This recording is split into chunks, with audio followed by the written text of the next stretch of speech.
All right.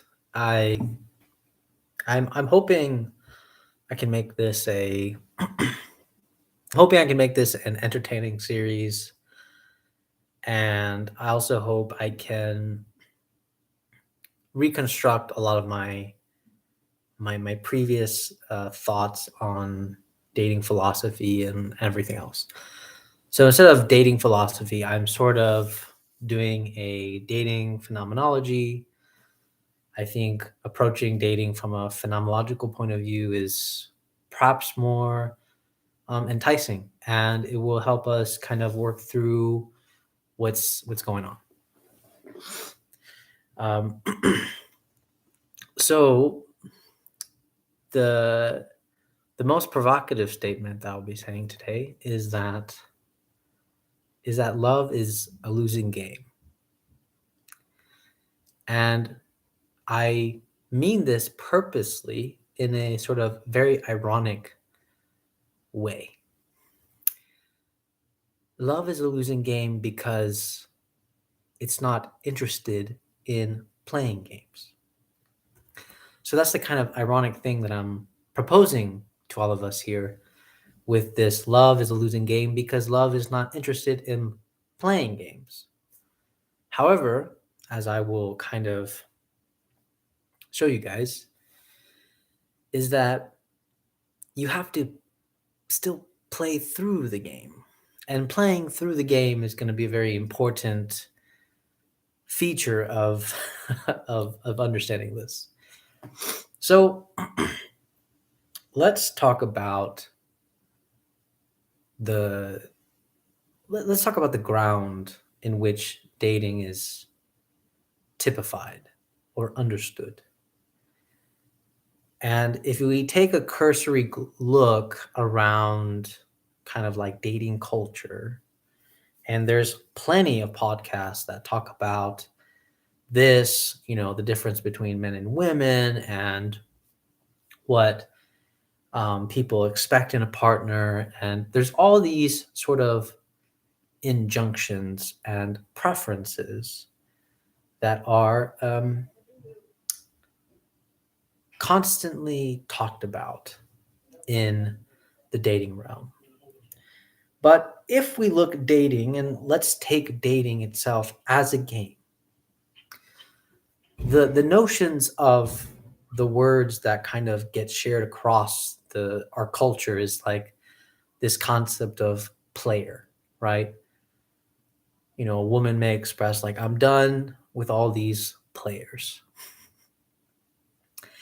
and or I'm done with playing all these games, right? So you can, this is definitely most apparent with dating apps where you start to understand that, you know, people are the way they express their seriousness with the dating site or the dating app is they say, I don't want to play any games, right? I'm done playing games. So already there's kind of like two main and very broad sweeping archetypes within our dating culture. There's the archetype that has a kind of perverse enjoyment to the game, which is labeled player. And then there's the other player that doesn't want to play the game, is simply uninterested in playing the game. And this is what I'm going to ironically call the non-player, right? The non-player. However, what's perverse about the non-player is that the non-player says they're not interested in playing the game while simultaneously playing the game, right? So there's both a kind of perverse enjoyment, right? And this is why I find it ironic when you see like somebody advertising themselves on like a dating app or a dating website and they say, I don't want to play no game. Like, I don't want to play no games. I don't want to play any games. I'm tired of dating men playing games. And yet they're already within the framework of the game, dating app, and so on. So they're already in the game saying they don't want to play the game. Um, so in some sense, our dating culture is very much stuck in a Kierkegaardian either or. The Kierkegaardian either or for our dating culture is you're damned if you do and you're damned if you don't. So you're damned if you do play the game and you're damned if you don't play the game.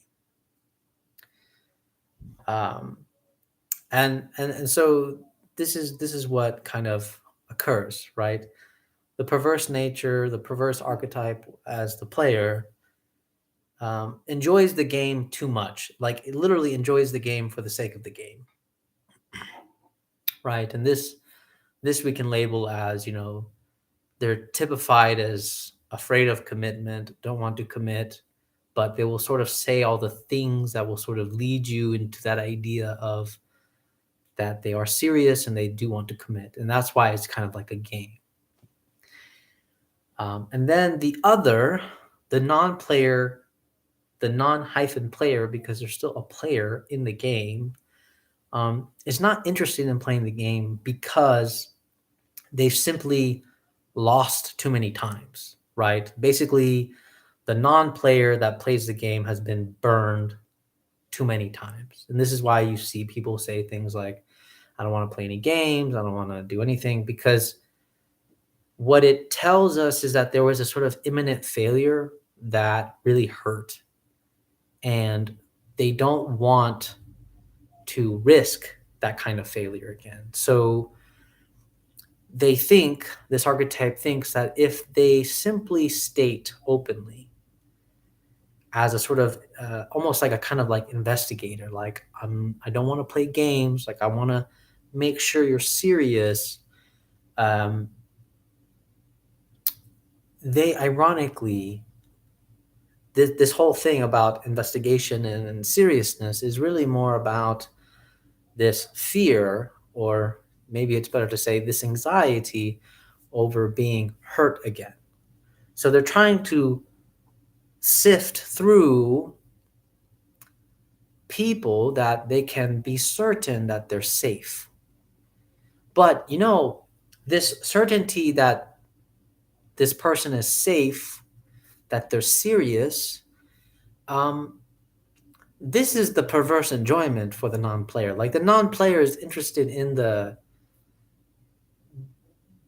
act of searching for the safety, right? And then when sometimes the most blatant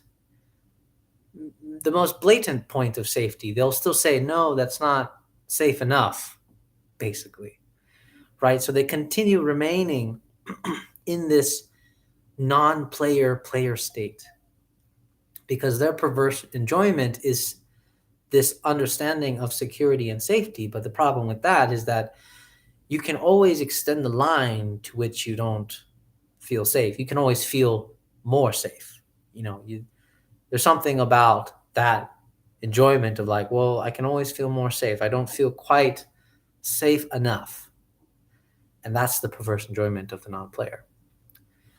And then again, the player, the player that has the perverse enjoyment for the game itself, again, they get the kick for just going through the motions of it. And then when it gets to that end where it's like, okay, so we're going to be something or we're going to not be something. And, it's always kind of like, in order to play the game, you can't necessarily say no explicitly, but you have to kind of navigate and maneuver so that, you can still play the game. They don't want it to end, right? Because then ending the game would come up with this very high risk for them, right? Where you are basically telling them to make a decision, to make some type of explicit statement about where your ground is in the current relationship, right? So those are the two, what I'm calling the two main, very broad archetypes. The people that play the game, and then the people that don't want to play the game, but yet ironically play the game because it is non-player. You can look at this like a kind of like a NPC. The NPC in video games, technically an NPC is a non-player, and yet they are ironically stuck in the game. So yeah, so those are the two dating archetypes. Now there is a third archetype,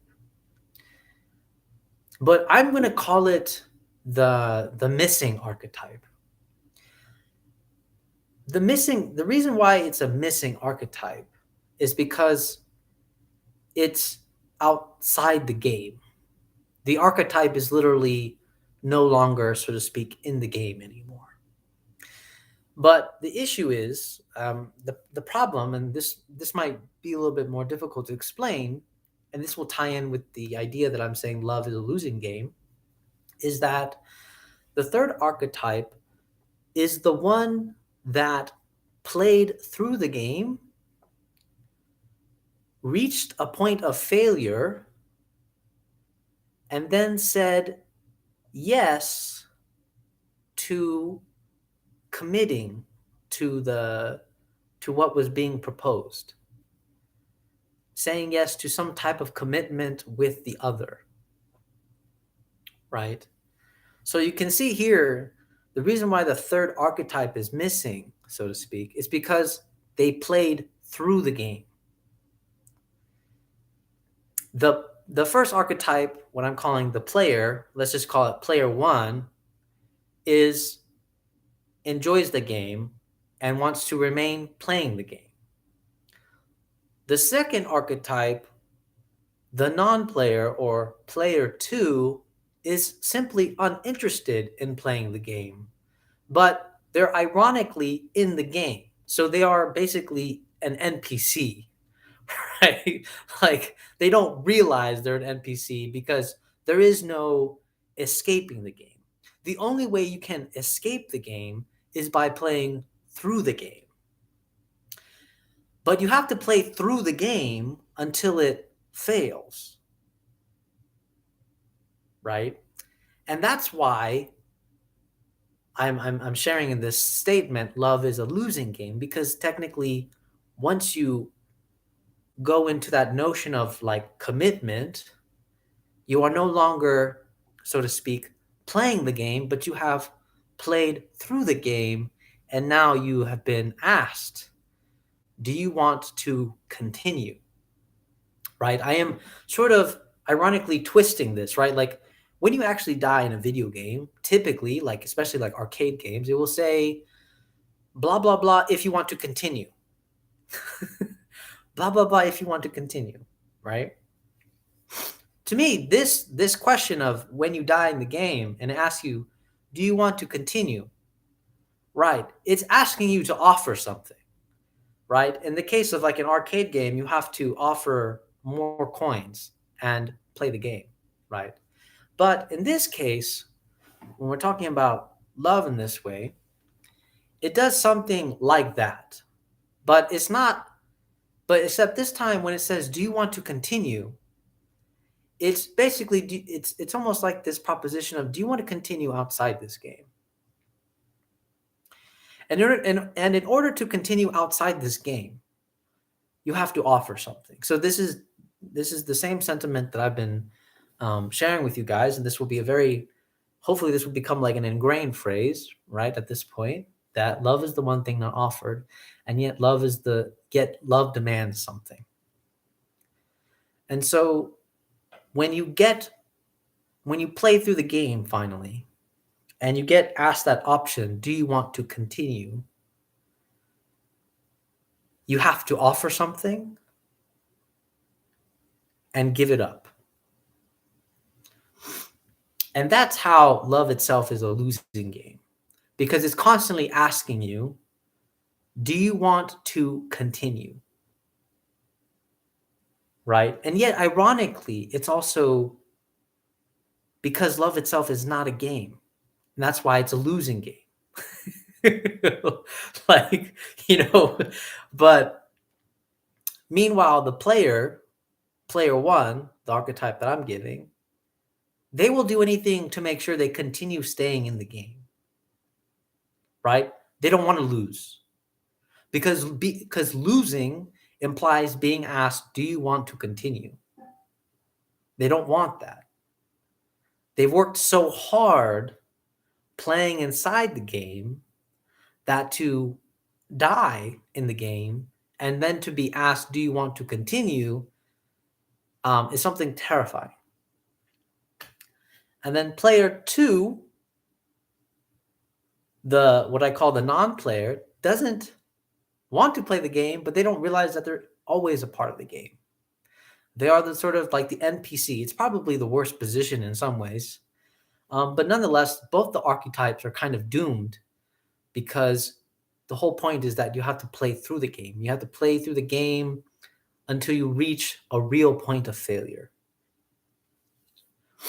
And of course, you know, what's ironic about this is that people can say, like, especially archetype two, player two will say, well, yes, I played the game, I lost, I fell in love, and then me and this person, we fell out of love, and now I'm back into dating, and I just hate the games, I don't want to play games, and I'm done, right?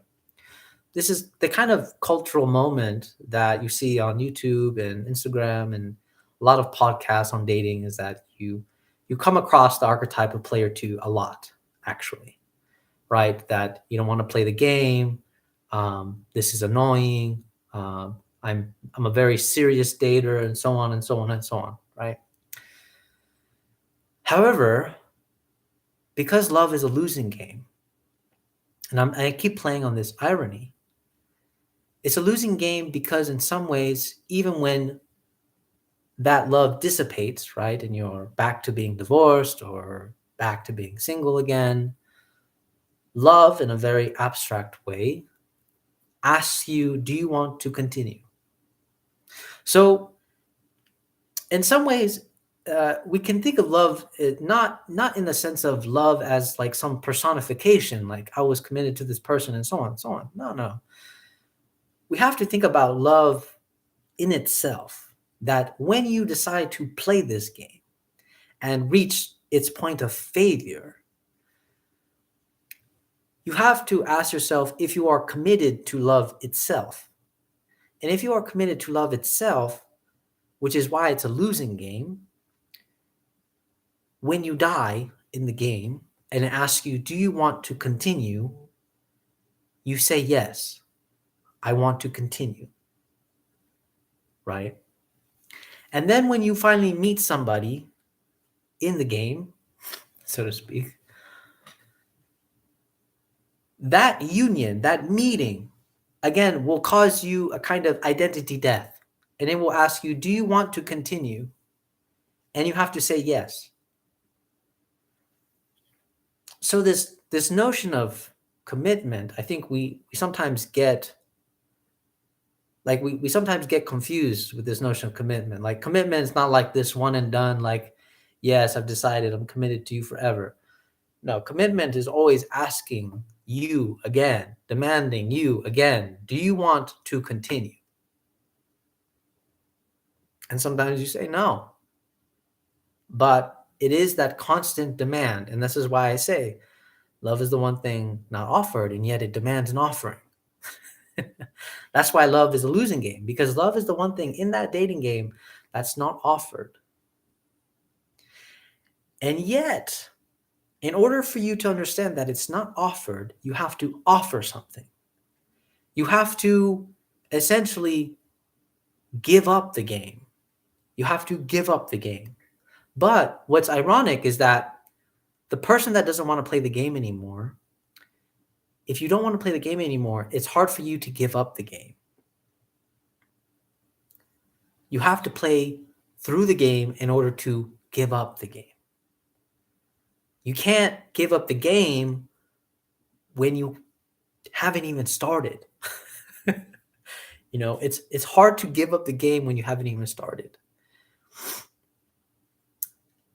And yes, and I can tell like this question is going to pop up, and someone's going to say, "Well, I have played the game, and I've constantly lost, and I've constantly blah blah blah blah," But this is the point, right? Just like a game, it resets you. You constantly get reset, reset, reset, reset, and this to me is the challenge of whether you are actually committed to love itself or committed to safety. Safety and love are not always necessarily synonymous with each other. There is something about love that is not safe. It's extremely violent and it's extremely uncomfortable. Why? Because love itself demands an offering. And that kind of offering typically is your own identity, what you hold dear to yourself. And man, that's probably the most thing that we have ever held dear to ourselves is our own identity. And this is why it becomes difficult when you get in an actual relationship with another person, is that love is demanding the both of us to give up our identity and dwell in this vision of difference, right? To not live in identity anymore, but to live in difference. And this is what love itself will constantly ask you. Do you want to continue? Do you want to do this? And so in that sense, love is a losing game because you're constantly being asked at the point of death, do you want to continue?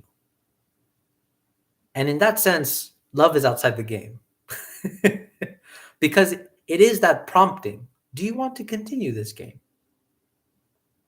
You can say no, and you can say yes, but you're constantly going to be asked whether you want to continue or not. And so that's why I keep saying love is a losing game.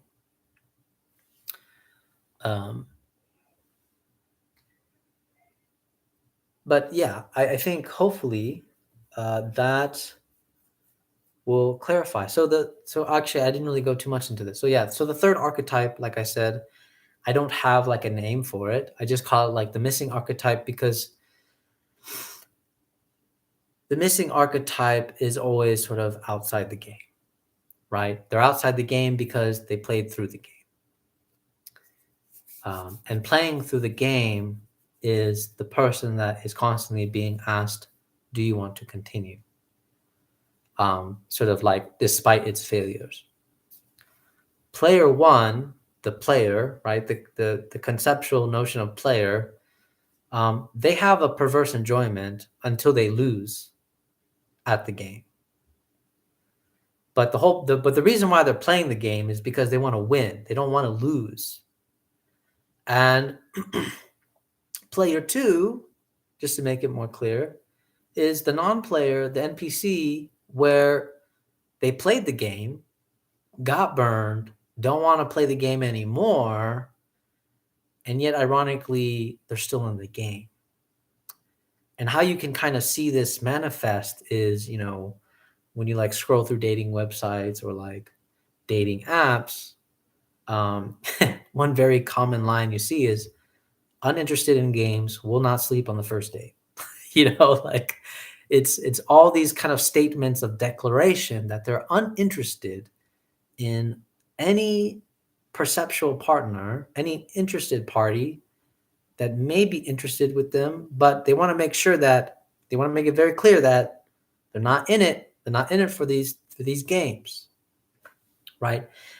And yet, ironically, they do it on the game, right? The dating app, the dating website, where you swipe, where you add your preferences.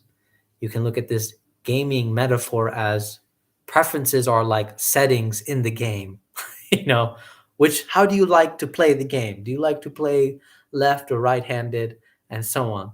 And then it's like ask do you prefer men at certain heights and so on? Or do you prefer how far, do you prefer your lovers and so on? Right? This to me is even a worse kind of game because like Badu says dating in like the dating world in terms of its apps and its websites is sort of very fallacious because it's concerned. The way it presents the dating subject is, look, if you join us, join this dating website or join this dating web app, we will make sure that you are safe. We will make sure that nobody is playing games, right? And so the non-player, the player two, is confident that, okay, here's a site that I can play, that there is no risk, or at least the risk is lower, right? And like Badu, I also disagree with this kind of thinking of, let me just play it safe and so on. But that actually that's a good entryway in. That's how you know the player two is still playing, because they want to play it safe. They've been burned before and they want to play it safe. So this is the Kierkegaardian predicament of the dating world. You are either damned if you do and damned if you don't. But you have to play through the game in order to understand that it is a losing game. And when you realize, the only time that you realize it's a losing game is when it asks you, do you want to continue? And that's when you know you are on the verge of commitment. And to me, the moment that question is asked and you say yes, no longer is it a game, but now it's a fundamental relationship. Like, you are committed to this. The other player one archetype, again, once they lose, they're probably not going to be interested in playing it at all, the game. And so on. So, yeah, I think that's really it. I don't know if anybody else has any other questions, but yeah, I really enjoyed kind of doing like a broad sweep, kind of dating phenomenology on dating culture. And I feel like it's obviously it's a generalization, but I do feel like this is something that we all kind of run across or run into with our friends and our families. There's always one that's not interested in playing games. They want a serious interaction with somebody and get to love right away, like no more, none of this anymore, no more bullshit. But then there's the other one that's, it's funny because in some ways, both player one and player two is a trauma of being burned before, right? Because at one point, maybe player one, the one that has a perverse enjoyment for the game, maybe at one point they did fall in love, but now it's like, it's too much of a risk for them. So now it's better that they just remain in the game. And so you can see how player one and player two is not that different. They're reacting in some ways. It's both two types of defense mechanisms that kind of involve some type of safety. Like the player one finds safety in playing the game. As long as you play the game and don't ever reach a point of failure, then you've played it safe. And they will continue and find ways to continue playing. Player two obviously got burned too, but doesn't want to even bother with the possibility of getting burned. So, in essence, refuses to play the game. And you can see that both player one and player two have a kind of perverse self defense mechanism that is both traps them in the game. And also it prevents them from playing through the game. Like player one will do just enough so that they don't play through the game completely. They just keep doing something to make sure they can maintain within the game.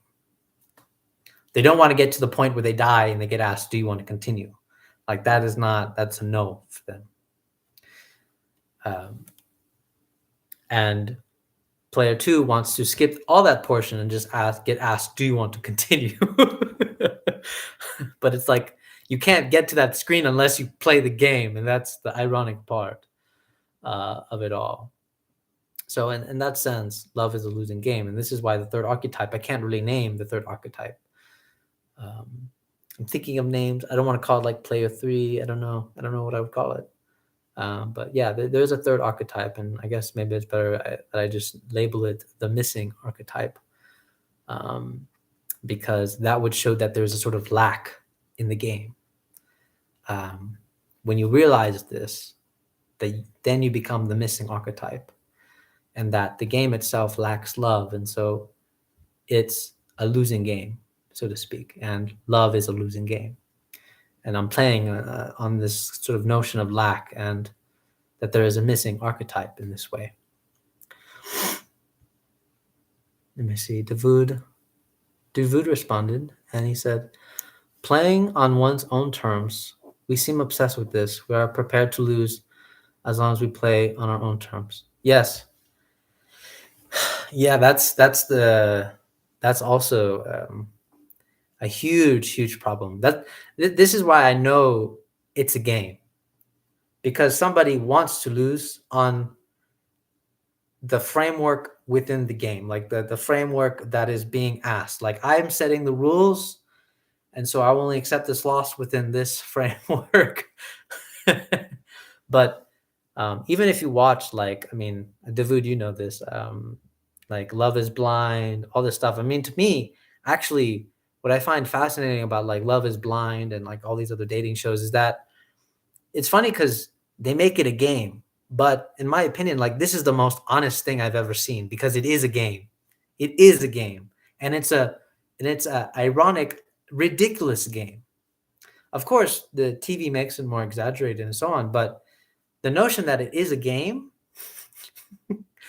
is the most honest part about it, right? Like, the fact that we're actors, the whole thing is really the most honest representation of what is happening. The fact that dating is a game. And then, and then Love is Blind always has this moment where it's like, there's people that clearly just were interested in playing the game. And then they realize, because they're about to get married, that it always dawns on them that, oh, this, even though this is like a show and like a game, like, this is some serious shit.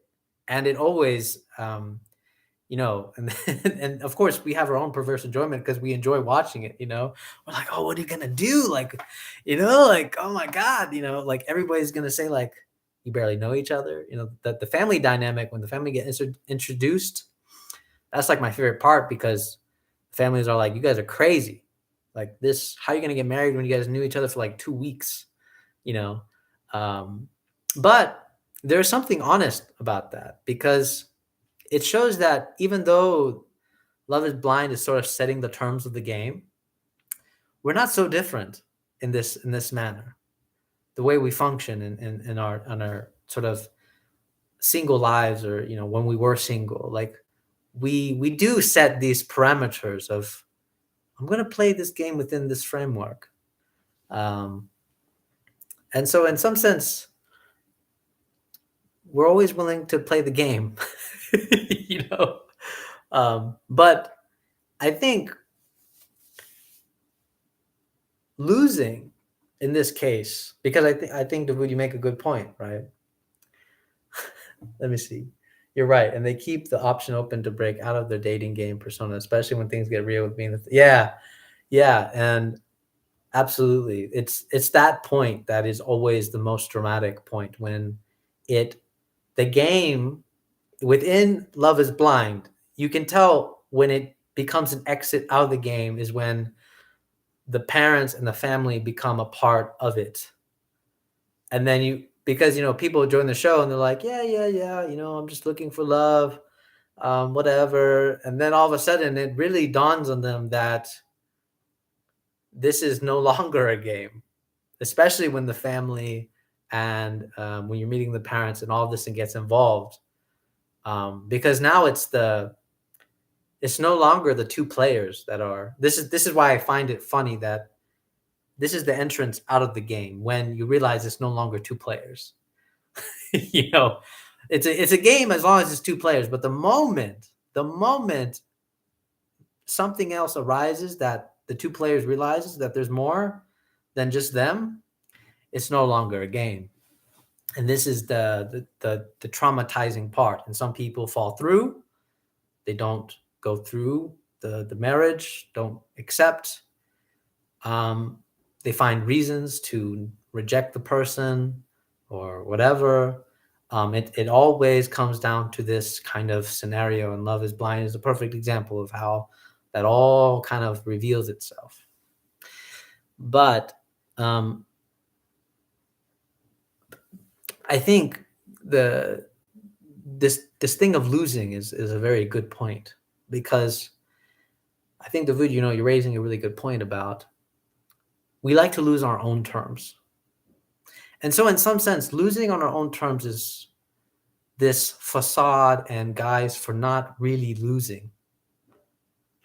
It's kind of like what we were talking about earlier today, where somebody goes, yeah, I suck. I just suck so bad at the game. I just suck. So I'm just going to lose. And so they're already setting the terms because they suck. But the real losing, the real losing is, to me, is that point between two people when they are sort of willing to sort of break past that identity, right? And I Love is Blind does a really good job in showing how they all struggle with their identities, because one of the most common questions that get asked is like, are you okay with moving over here? And they're like, no, I'm not okay with moving over there because I have all my stuff here. I have my family here. I have my work here. I jog here, and they don't want to give that up. And yet the other is asking them to give that up. And then the other responds and goes, well, what about you? What are you giving up? So this is when real losing is the sacrificing of your identity, the offering. And only when you offer the identity on the table that only when you offer that identity on the table do you actually lose, per se. And I jog here, but until then, losing, the way people conceptualize losing is like, oh, I lost because they couldn't meet my demands, basically. But losing in that sense is not really losing. That for them is still winning, because what they're doing is they found a way to maintain their identity and still lose. And to me, this is not losing. This is like a very perverse victory. Like, yes, you didn't meet my demands. I knew you couldn't meet my demands, and so I lost. I lost you, and my worth is so worth so much more, and so on and so on. And it's really like a perverse enjoyment that we set something like this because we know it's going to end up being in a loss. And we say stuff like, I have high standards. Like, this is like setting up the losing. But this is why it's also a perverse kind of enjoyment. Like, my standards are so high, they couldn't meet my self-worth. Like, this, they have brilliantly found a way to maintain their identity and reaffirm that they are worth it. And until somebody meets them on that level, then nobody is worth it. And so losing becomes a kind of perverse enjoyment, like a sort of proof that they're worth it, and they're really looking, and they're really searching, and so on. I really, I'm not gonna lie. Like, I think as a single man, I kind of went through all of these phases at one point, but I do genuinely believe that even if you perceive and feel that you are worth it, so to speak, this would probably be the most ironic part of the video. If you are worth it, then you give up your identity. if you're saying that you're not worth beyond your identity, then I have concerns. Because if you're saying that all you are is this identity, then already you have eliminated yourself. You have basically done the most suicidal thing I probably could see anybody commit. And that you still don't see that there is, there is something true when somebody says, "Oh, you're more than this," but typically people say this in a kind of way of reaffirming the identity of the individual. "Oh, but you're so much more, like, you can do this." uh, but in this case, when I say, "Oh, you're so much more than the identity that's being offered," and that's why I like playing with this, my statements of love is the one thing not offered, and yet love is demands an offering. And I've gone through my some of my biblical series on like the Abraham Isaac story and the sacrifice and so on, which is kind of has resemblances to what I am saying. That because you love, you offer something, and then you realize that that offering goes null. It goes through a kind of double negation because it is love, and yet ironically, because you've done the offering out of love, and because love is the one thing not offered, the offering becomes nullified. It goes into a negation, a double negation. But you still have to offer something. And this is why I said in my whole schema of the game is that you have to still play through the game. And this was something that I genuinely hated, because like for me, I'd probably affiliate myself with Archetype 2.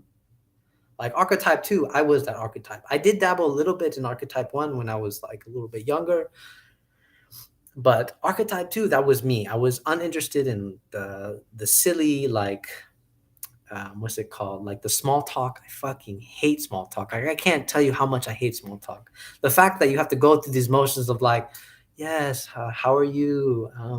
What's your name? And like favorite color and bullshit. Like it's just all bullshit. But you have to go through the game. You have to say these things to, to come here often. Yes, I love that.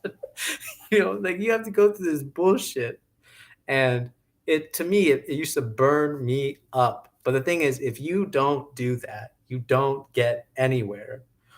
um, you're not going to find somebody that doesn't make you engage in that small talk. It's going to be, if you do, you found a unicorn. Okay, you found a unicorn. But most of the time, you almost have to go through that kind of banter, small talk. What do you do for a job? What's your goals? Do you want children? Like all that shit. Um, and I used to hate it. I used to hate it. And now I am, I guess I don't know what the word would be, but I hate saying I am talking or whatever, but I've accepted the small talk, right? So I'm taking it slow, going through the motions of the small talk and the meeting and the so on, right? But you have to play. You have to play through the game. It's a Kierkegaardian either or. It's damned if you do and damned if you don't. But let me see here. David says, I jog here, lol. My big other is here. Lacan, bro. Yeah, it's great. I love all the small talk and banter is always irritating to me. But you know, it is genuinely something that we all have to kind of go through. It's just like a part of meeting new people, unfortunately for me. I think that's why like I always enjoyed the like this kind of sphere, philosophy group and everything. Like I didn't have to come in and be like, hey, so and so, I'm from the army, even though we do like to say, well, yes, let's introduce ourselves. But it does seem like in this kind of groups of philosophy groups and book clubs, like you don't have to You don't have to really, we don't have to know each other in that way and go through this banter and small talk. We don't have to. And occasionally we engage in it, but it's not something that is really necessary because there's a sort of unifying aim. That unifying aim is like, let's talk philosophy, and all this stuff kind of goes in the background. Or this is a book club, so all that stuff kind of goes in the background. But within the context of dating, um, because you are having to get to know a person, you can't just melt that in the background. You know, you can't just jump to philosophical talk and everything else. You can if you want to. Just, the game will not stop you. But I can say that most might not enjoy that. Um, and so that's why you know it's a game, because if you do that, you're sort of breaking the game. You're sort of not complying with the game. Um, you're supposed to go through the motions, the appearances, the first impressions, and so on. Um, and I would go so far as to say that it's not that we're lying, is that we're honestly lying. Which is a kind of funny twist that I'm doing, where it's like, because we know that we have to go through these appearances and first impressions, this is the sort of like honest lie. Like, we all know that when we go on a date, that the other is doing the same thing that I'm doing, right? They're dressing up nice, we're being courteous, we're not revealing too much, we're hiding our hand, um, we're doing this game, and we all know that there is something not true about this, and so we know that we are honestly lying. But sometimes we like to break the game and be like, cut the shit, like, tell me what's going on. And I'll be honest, sometimes that doesn't work. It really depends on the person that you're talking to, because if you do that too abruptly, that's very stunning, and it kind of like, it could either turn them off, or maybe you do intrigue them in that way. But it is a risk, but I would say it probably works less often than it should. um, but yeah, that's I think that's it for today. Let me see. Tavood says, your honest lying reminds me of play fighting, which happens naturally in children animals. They are fighting in a harmless way. Yeah, that's right. Yeah, I would say honestly lying is almost a very childlike way of, like, I know that you and I are both playing, so, but we have to play because we agreed to play. So, hi, I'm Javier. Nice to meet you. Like this. But anyways, all right, guys. Hope you guys really enjoyed that. All right, take care. Bye.